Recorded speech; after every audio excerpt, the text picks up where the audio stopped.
Bonjour à tous et bonjour à toutes. Bienvenue sur elohimtv.com. Aujourd'hui, nous sommes dans l'émission Coup de poing sur l'actualité. J'ai intitulé cette émission « L'heure est grave ». Naël, un jeune Français de 17 ans, est abattu d'une balle dans le thorax par un policier français lors d'un contrôle routier pour le refus d'obtempérer, de s'arrêter donc, le 27 juin à Nanterre. Bonjour, Eugénie Dieki, vous êtes une grande journaliste de la communauté africaine et franco-gabonaise. Vous êtes journaliste depuis 1988, vous en avez vu des faits de ce bord. Est-ce que vous pouvez vous présenter et nous dire quel est votre sentiment aujourd'hui en 2023 où nous vivons encore cette actualité? Alors, me présenter rapidement, oui, ça fait longtemps que je suis dans les médias et je connais bien la société africaine et française. Je suis en France depuis 2004 et j'ai dirigé pendant plusieurs années l'antenne parisienne d'Africa numéro 1. Et justement en 2005, un même phénomène a eu lieu. 2 jeunes ont été électrocutés, s'en est suivi donc des émeutes. Et aujourd'hui, on est en train de revivre ça. Ce que je pourrais dire, c'est que heureusement que ce sont des jeunes en fait. Ce sont des jeunes français. J'aime pas l'expression d'origine immigrée ou afro-descendant. Afro-descendant, oui, peut-être. Mais ce sont de jeunes Français. Je pense qu'il faut que la société française regarde ces jeunes comme des Français à part entière. Et il faut aussi que de l'autre côté, on arrête de mettre dans la tête de nos enfants qu'ils doivent faire le choix entre être des Français ou être d'appartenance de leur pays d'origine. Non. On est Français, il faut que les jeunes l'acceptent et peut-être que ça calmerait déjà les choses. D'accord. Bonjour, tonton Marcel, vous êtes une personnalité du milieu du rap français, donc aussi de cette jeunesse-là. Est-ce que vous pouvez nous donner votre point de vue et votre regard sur ce fait d'actualité? Bon, déjà, bonjour mesdames. Bonjour. Et merci beaucoup déjà pour l'invitation, Marie. Ça me touche énormément et ça me tenait à cœur de venir dans ton émission parce que justement, c'est une belle émission. Pourquoi c'est une belle émission? Parce que on va parler énormément de choses qui nous touchent. Parce que nous-mêmes, aujourd'hui, nous sommes des parents. Tout à fait. Nos enfants sont nés sur le territoire français. Tout à fait. Moi, je suis né en Côte d'Ivoire. J'ai 45 ans. En 1987, papa me faisait venir en France et j'étais un jeune immigré venant de la Côte d'Ivoire directement en France. Et l'avantage que nous, nos parents, ils avaient, comparé à nous qui avons fait des enfants ici aujourd'hui, c'est que nos parents, ils respectaient la France. Je pense que, Eugénie, toi, quand tu es venu en France, tu as respecté la France. Exactement. Même si tu n'étais pas français, tu as respecté la France. Et c'est ça aujourd'hui le problème de nos enfants. Eux, ils ne respectent pas la France. Maintenant, pourquoi ils ne respectent pas la France? C'est parce que les gouvernements de gauche, c'est très important parce qu'en fait, en France ici, il y a la gauche, il y a la droite. Et ensuite, après, on peut parler de l'extrême droite. Ouais. Mais la gauche, elle a favorisé énormément de choses pour apporter de l'assistanat. Quand on dit la droite ne veut pas dire être raciste. Hein. Non, on n'a pas dit ça. La droite veut dire faut respecter la République, l'égalité, l'ordre, et genre, un peu, comment je pourrais dire ça? C'est un peu comme aux États-Unis, les démocrates et les républicains. Les républicains, ils ne sont pas racistes. Hein. Ceux qui ont été les plus mauvais, c'est les démocrates. Vous savez que qui crée le Ku Klux Klan aux États-Unis, c'est les démocrates. Pourtant, aujourd'hui, on pense que les racistes, c'est les républicains, et ceux qui ne sont pas racistes, c'est la démocratie. Donc, quand Mitterrand arrive au pouvoir en 1986, il favorise énormément de choses. Donc, il ouvre les frontières pour que énormément d'immigrés puissent venir. Et ces immigrés-là, ils respectent la France. Mais comme on les a assistés, ils ont pu apporter cette éducation-là à leurs enfants. En disant, vous êtes né en France ici, vous êtes français, faites ce que vous voulez. Et ça a été la première cause qui a semé justement le trouble en France ici. Je vais rebondir sur ce que tu viens de dire. Est-ce que tu insinues que ces parents n'ont pas inculqué à leurs enfants l'esprit d'entrepreneuriat, mais plutôt d'assister? En fait, pour l'instant, l'esprit d'entrepreneuriat ne vient pas tout de suite. C'est pas ça en fait le plus important. Le plus important, c'est quand vous arrivez dans un pays, peu importe à l'endroit où vous arrivez. Moi, je suis arrivé ici, ce n'est pas chez moi, je respecte les lieux. Mais même si ce n'est pas chez moi, je respecte les lieux.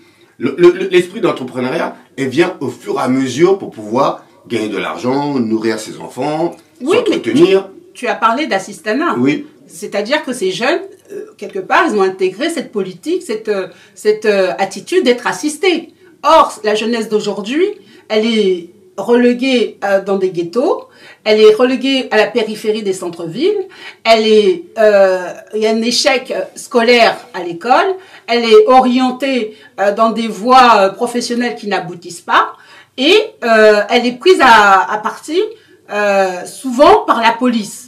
Et tout ça forme un cocktail Molotov qui nous explose à la figure aujourd'hui. Donc, quel est ton ressenti? Peut-être que moi, maman Eugénie va me contredire. Je voudrais rebondir en disant que je pense qu'il faut se méfier de ce qu'on dit.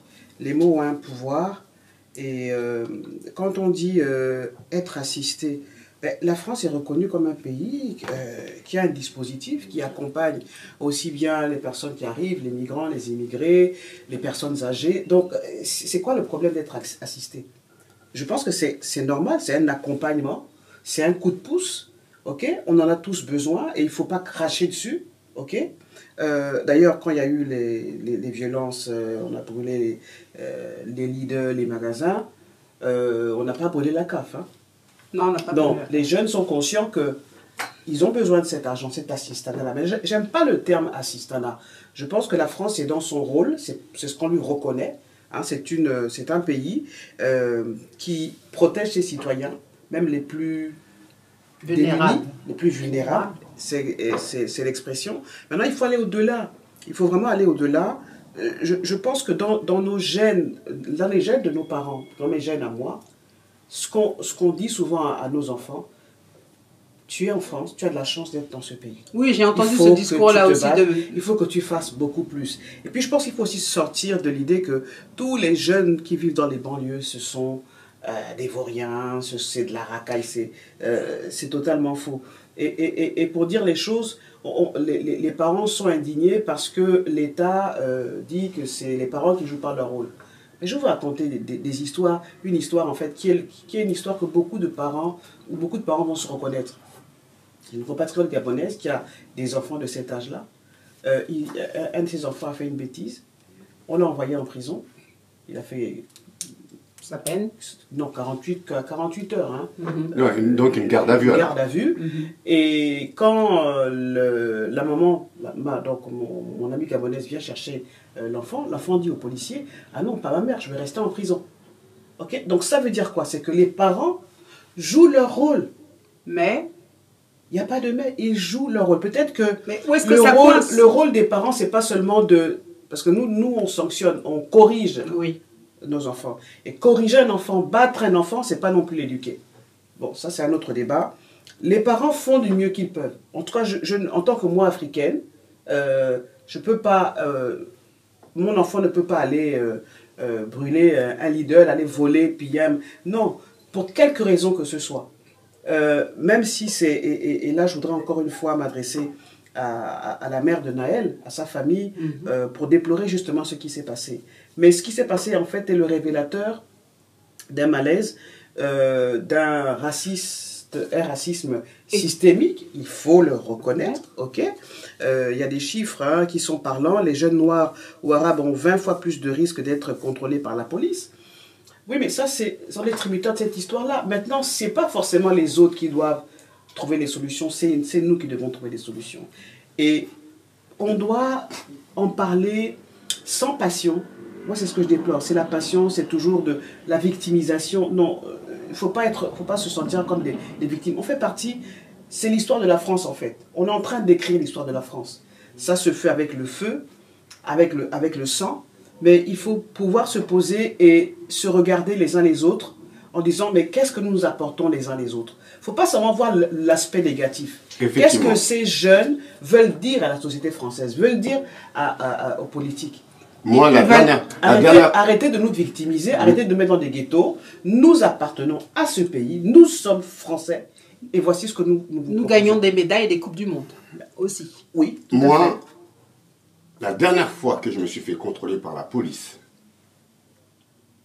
ça doit peut-être faire 3 ou 4 ans. Ouais. Moi, j'aimerais dire, sans vous couper, je n'ai jamais été victime de racisme en France.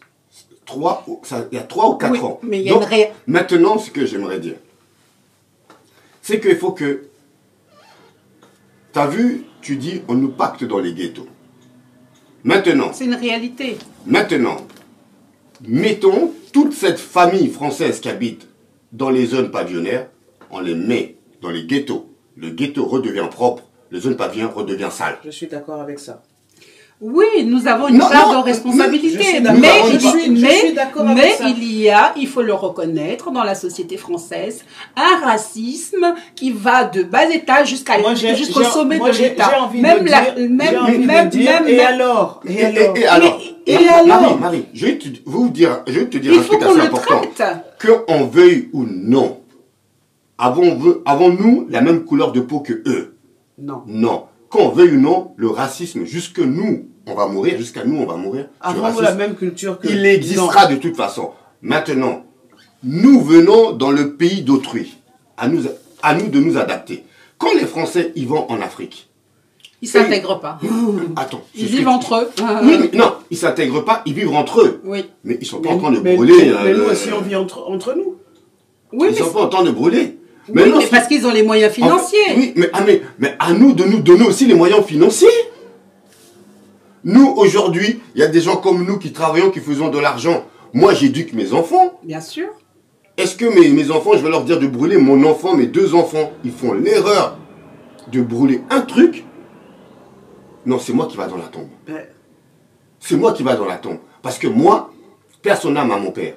Il ne m'a pas éduqué à brûler des trucs, moi.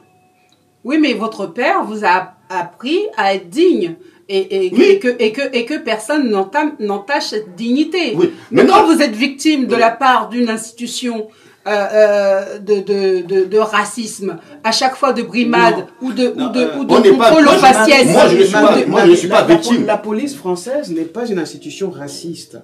Ça existe.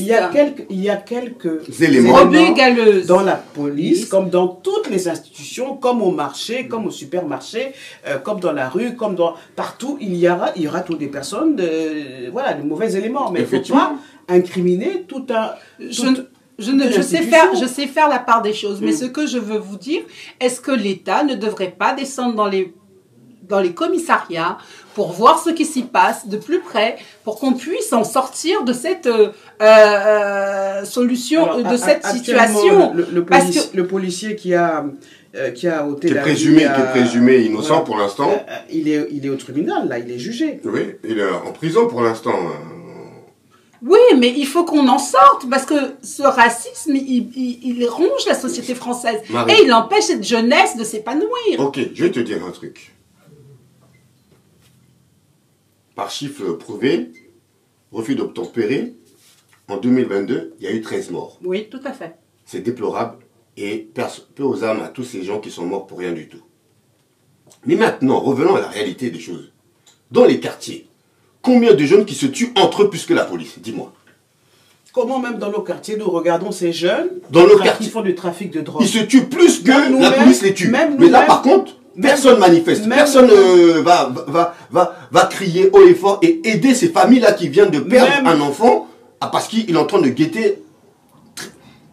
À Marseille, combien d'enfants perdent leur vie à coups de Kalachnikov ces derniers temps? Il y a eu plus que la police qui tue. Mais là, il n'y a personne qui a manifesté. Même dans nos propres quartiers personne défavorisés, enlever tous ces dealers, personne ne le dit. Les familles laissent ces jeunes-là.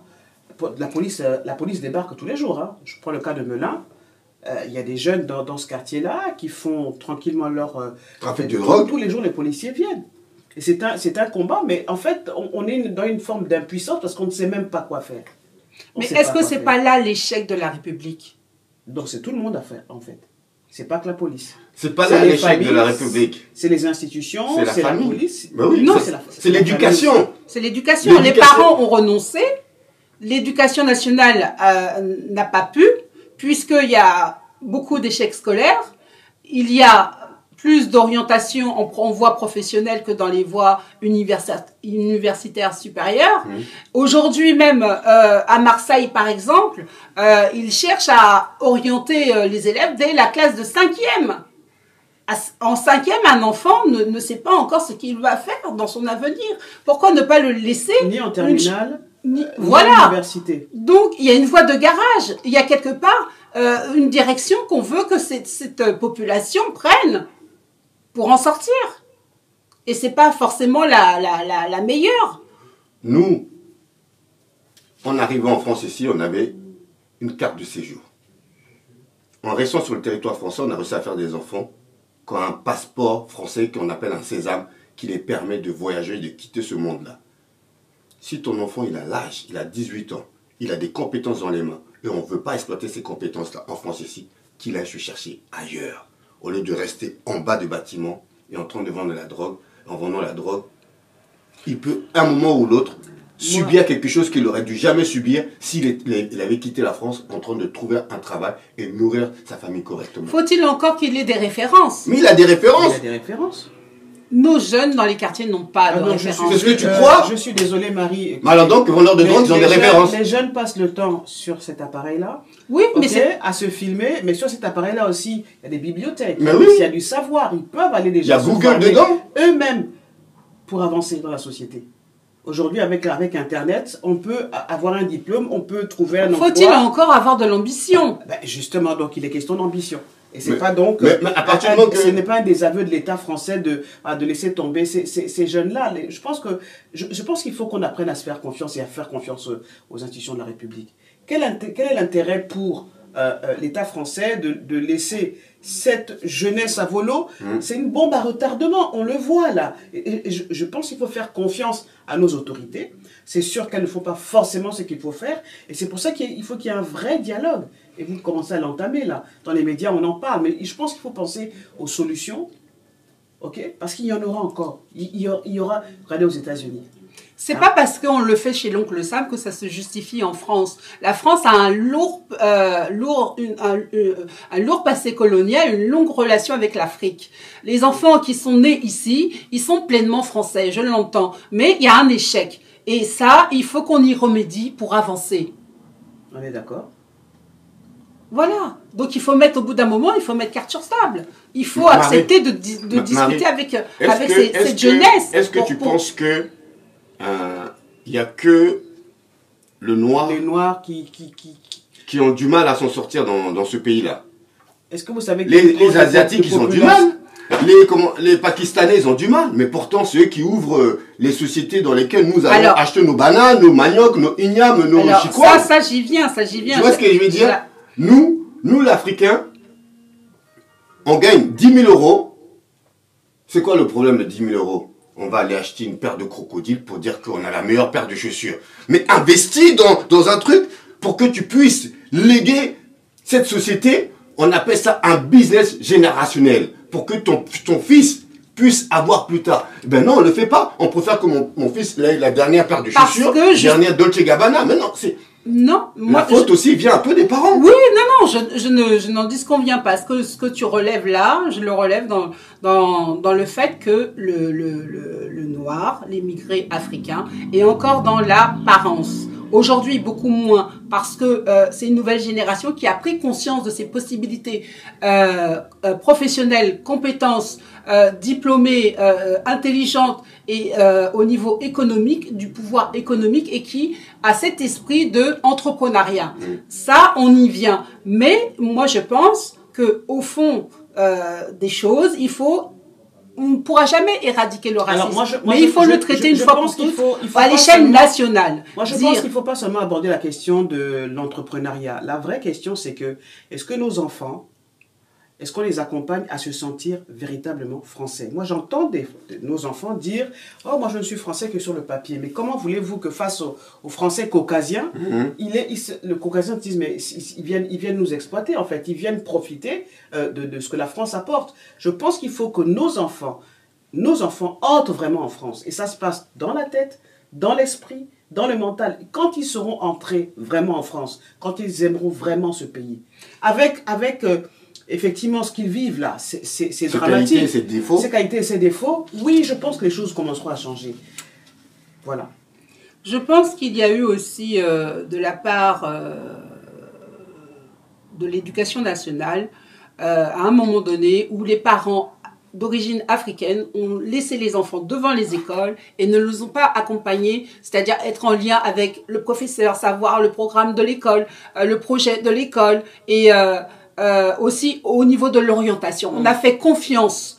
Et il y a aussi, donc on paye tout cela parce que les enfants ont été orientés selon le bon vouloir. Oui, il y a des réunions de parents d'élèves et on constate que ce sont les parents d'origine africaine qui n'assistent pas aux réunions de parents d'élèves. Donc c'est la faute à l'État. Non, on est aussi responsable. Oui, mais la nouvelle... En fait, on ne s'intègre pas dans ce pays, en fait. Non, c'est pas ça. C'est qu'on a fait confiance. Nos parents ont fait confiance. Moi-même, j'ai été victime à un moment donné, ils voulaient m'orienter en CAP couture. Oui. Et heureusement, j'ai tenu tête et j'ai prouvé que j'étais capable de faire une générale.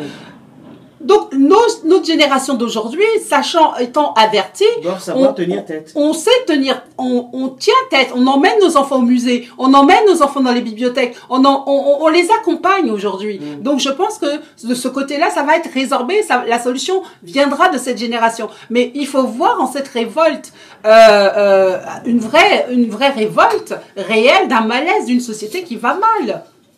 On est d'accord.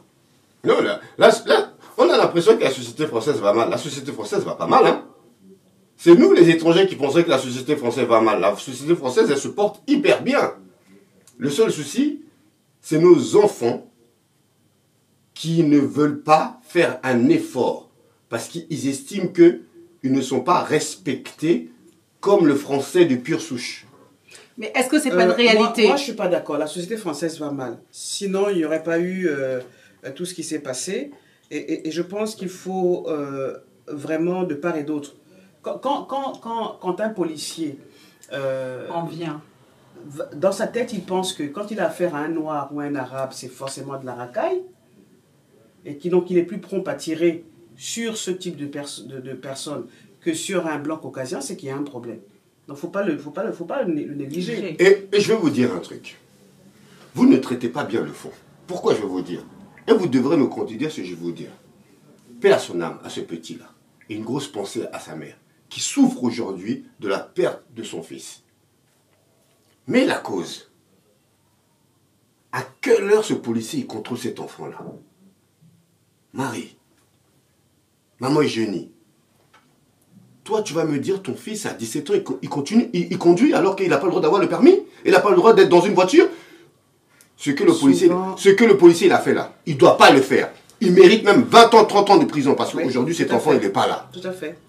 Mais cet enfant-là, il ne devait pas être dans cette voiture-là. Paix à son âme. Cet enfant-là, il ne devait pas être... Parce que moi, mon vrai métier là-bas, c'est chef cuisinier. Je me lève à 6 h du matin. Même moi qui... Tonton Marcel, oui, nos enfants les éduquent à la maison. Ouais. On dit ne fais pas ci, fais ça. Ouais. Okay? On ne peut pas les contrôler. On ne peut pas savoir forcément ce qu'ils font à l'extérieur. Oui, mais on peut pas les contrôler. Mais si on a posé une base, on sait que c'est... Expliquez. Pourquoi c'est toujours nos enfants noirs et arabes qui font toujours ça? Non. Pourquoi? En fait, nos enfants, on a tous été jeunes. On a fait des bêtises, n'est-ce pas?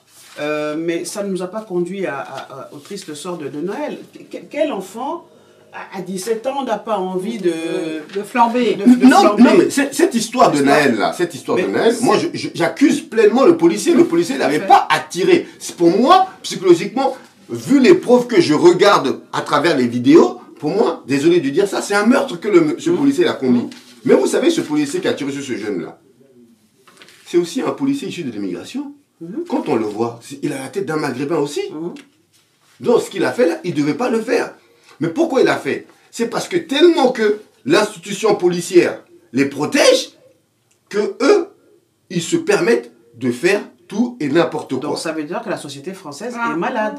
Voilà. Il y a un problème. Donc ça veut dire qu'il y a un problème. De fond qu'il faut traiter. Parce que même les Christiane Taubira, que je salue, l'excellence de l'excellence, sont victimes de racisme. La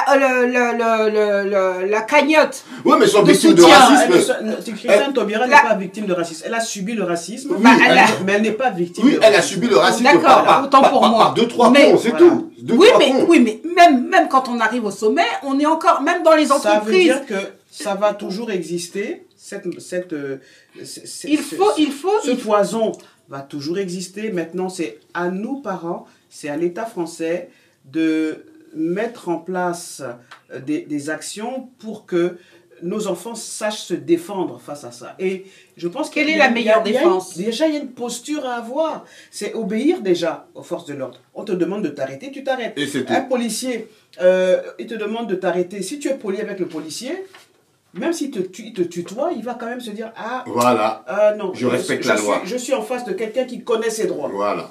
Mais quand tu es face à un policier et que tu veux faire le plus fort, ben, le policier, il va te montrer qu'il est plus fort que toi. Aussi. Parfois, c'est une question de quelle est notre posture quand on est face aux forces de l'ordre. On n'obéit pas. Est-ce que tu sais pourquoi on n'obéit pas. Est-ce que tu sais pourquoi le policier, si par exemple tu ne l'écoutes pas et il hausse le ton, et il peut aller encore plus loin, tu sais pourquoi? Parce que tu l'as dit tout à l'heure.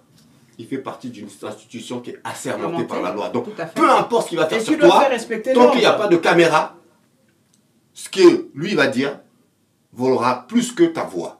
Parce que lui, il est assermenté par la loi. Maintenant, ce qu'il faut faire pour se faire respecter, il faut que, le noir soit fort économiquement. Et vu qu'on n'est pas puissant économiquement, on sera toujours celui qui est en bas de l'échelle. Même les Maghrébins, économiquement, ils sont plus forts que nous. On n'ouvre pas de magasins. On ne donne pas de travail. Ça commence à se faire quand même. Les choses changent. Oui, mais tu viens de dire ça commence à se faire. Les choses changent quand même. C'est une autre de génération. Mais oui, mais.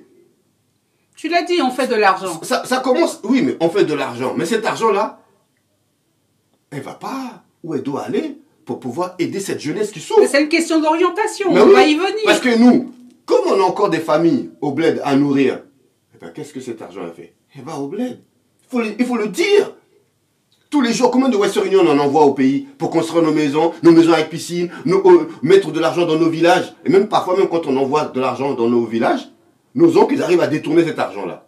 Donc, l'Africain est tenaillé. Oui, à partir du moment qu'on n'est pas fort économiquement. Et, deuxième point, nos présidents africains, s'ils ne se font pas respecter par les présidents occidentaux, nous, ici, on ne peut pas nous respecter déjà. Ça, c'est un autre débat. Et je pense que maman, elle peut être d'accord sur ça, sur ce point avec moi.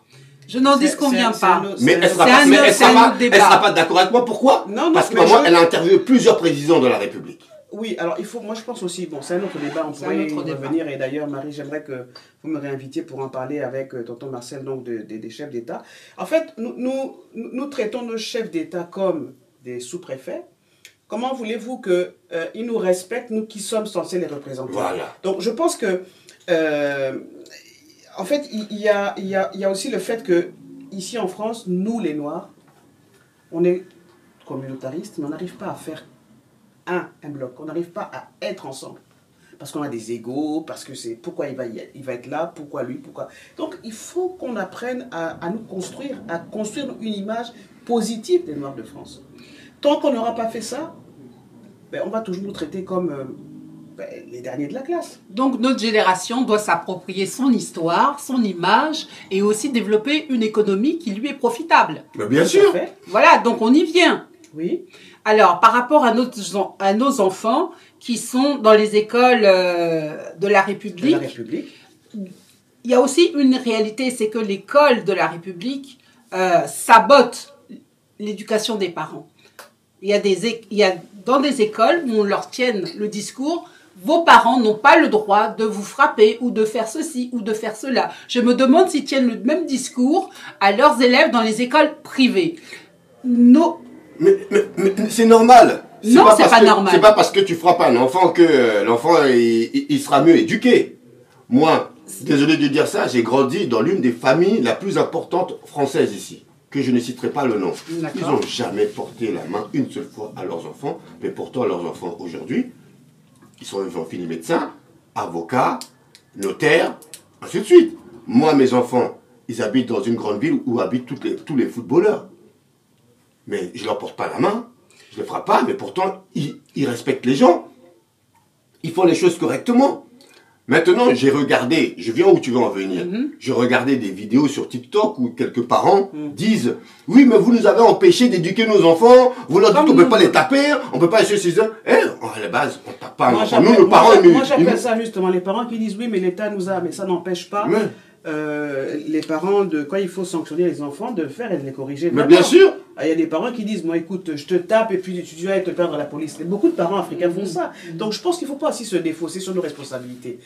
On a le droit de dire à l'État, voilà, nous déplorons le fait que vous nous ayez enlevé une partie de notre autorité. Mais pas toute l'autorité. Oui. Pas toute l'autorité. Moi, encore une fois, mon dernier fils, il a 25 ans, il ne va jamais, même si ça s'était passé à son époque, il ne serait jamais allé brûler, voler. Non, c'est pas possible. Et pourtant, je suis une mère africaine, mais je n'ai jamais tapé mon fils. À une exception près, quand il a volé, il a fumé une cigarette, il va avoir 7 ou 8 ans, je l'ai mis à genoux, je l'ai corrigé, et il n'a plus jamais fait ça. Donc, c'est pour dire que c'est pas parce qu'on dit que oui, l'État m'enlève le droit d'être parent et la solution c'est de frapper nos enfants. Non, je ne dis pas cela. Je dis que l'État, c'est dans un pays où on sait ce que les parents, enfin il y a des enfants, pas seulement dans notre communauté, qui sont victimes de pires atrocités, vous savez ça. Effectivement. Oui, paraît-il. Bon, Marie. Ah non, pas paraît-il.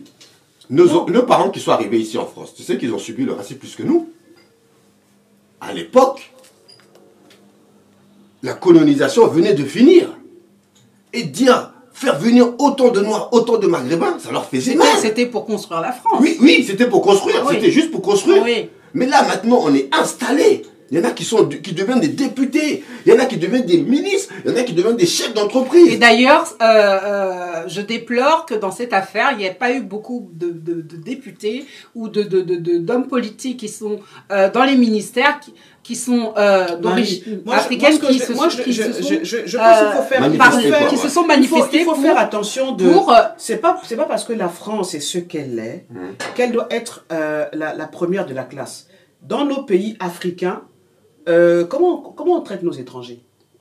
Vous allez me dire que c'est pas le sujet, mais si, c'est le sujet. Dans nos pays, comment nous, Noirs, comment en Côte d'Ivoire, on traite le Burkinabé? Comment dans mon pays, le Gabon, on le traite de moussi?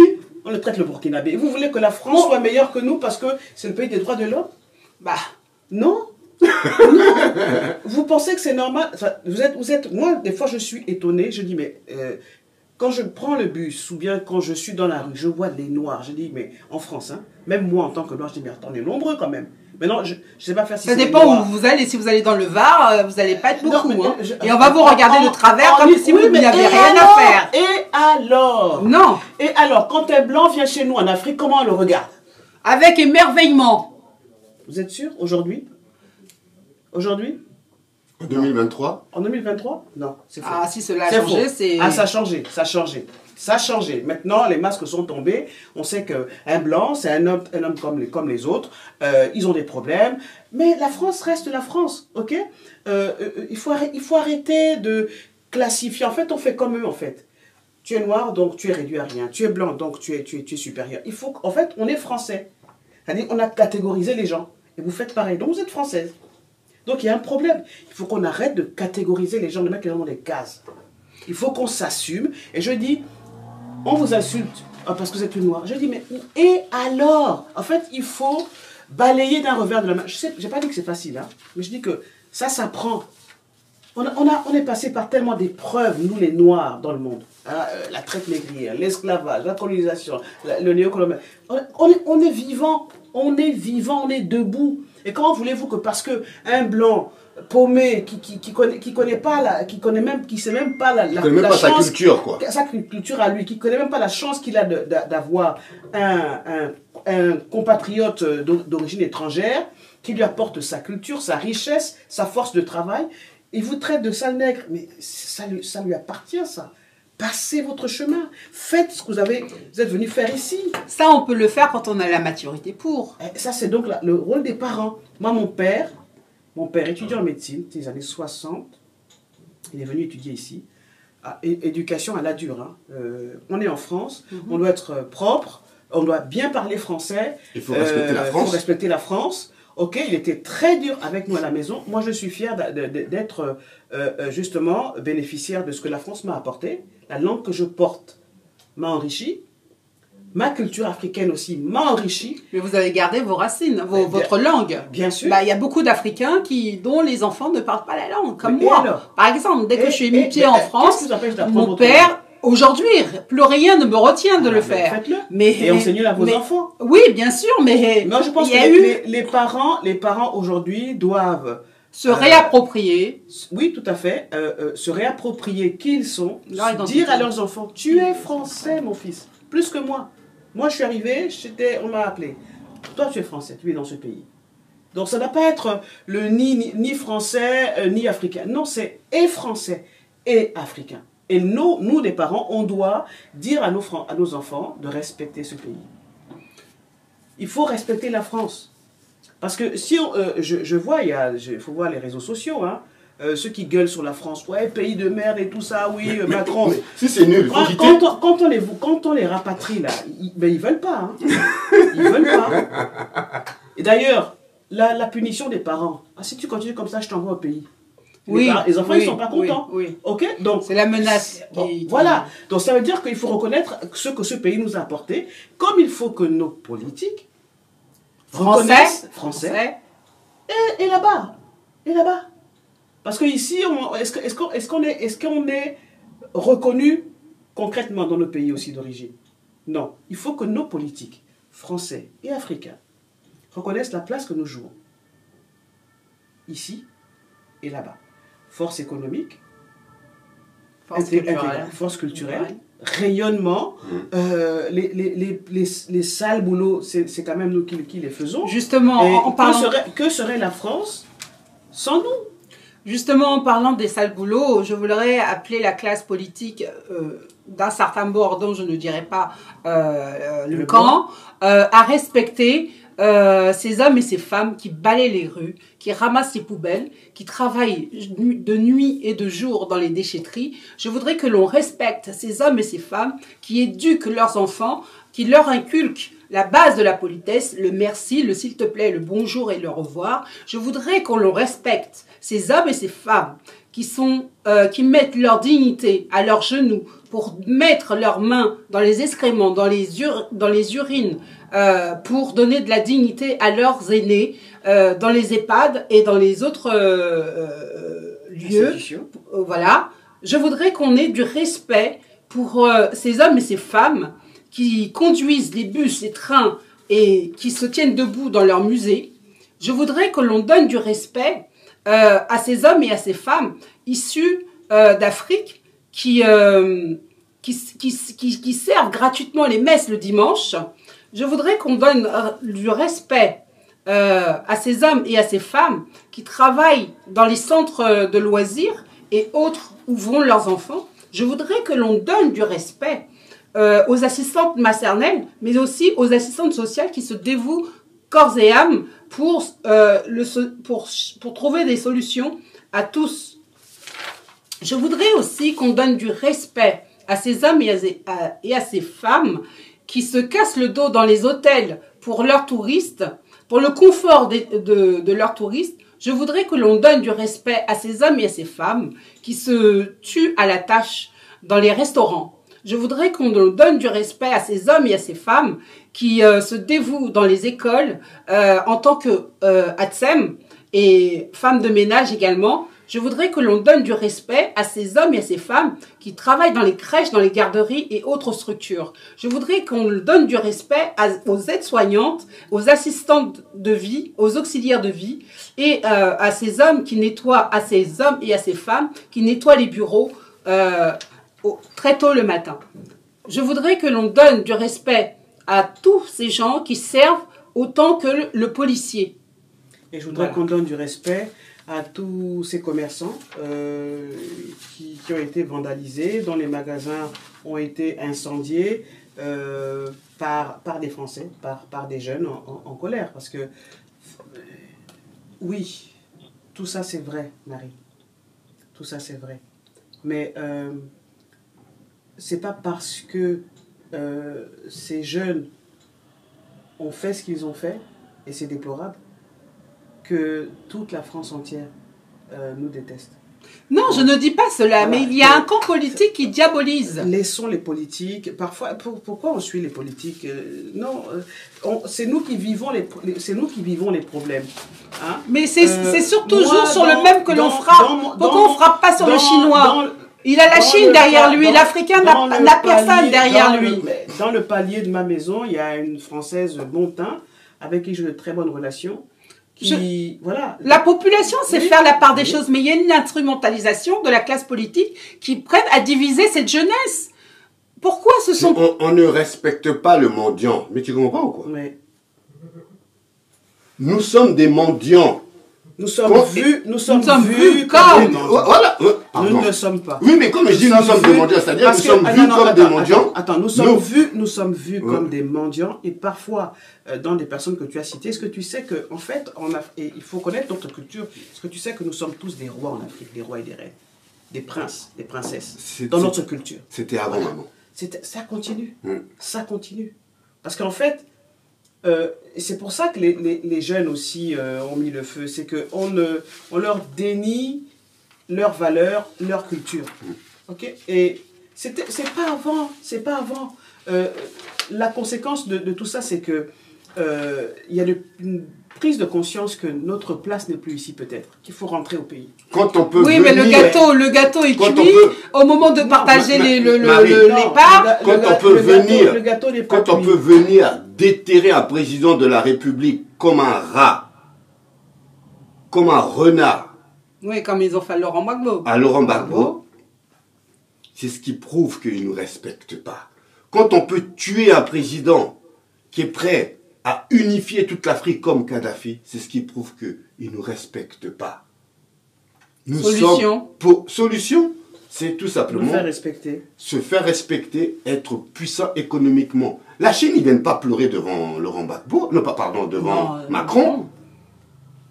Mais par contre, nos présidents africains, ils viennent pleurer en disant, alors que nos sous-sols sont gorgés de matières premières, la Côte d'Ivoire, numéro 1 producteur de cacao, de café, on vient chercher les fèves, on transforme ici pour aller là-bas pour nous vendre encore plus cher. Oui, mais ça c'est bientôt fini. C'est bientôt fini. Ah bon? Notre génération va y travailler. Tu sais quoi, je vais te dire un truc, non. Il y a 5 pays qui sont très importants pour la France. Et tant que ces 5 pays-là, ils n'ont pas encore réglé leurs problèmes, la France ne respectera jamais. La Côte d'Ivoire, le Sénégal, le Tchad, la Centrafrique, et le 5e c'est quoi? J'ai oublié. Le Gabon.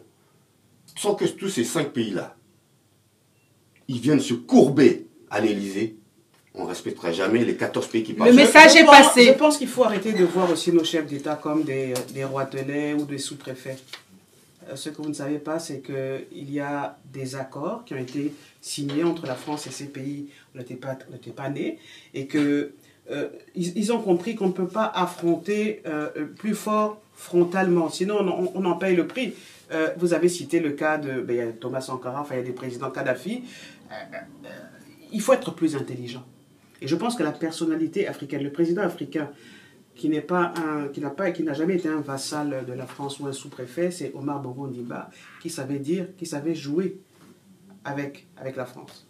Et savoir tirer son épingle du jeu, c'est pas donné. Surtout avec des personnes qui voient leurs intérêts, qui ont envie de écraser les Africains et qui voudraient que ces contrats continuent à prospérer, quoi. Voilà. Donc, parce que ce sont les chefs.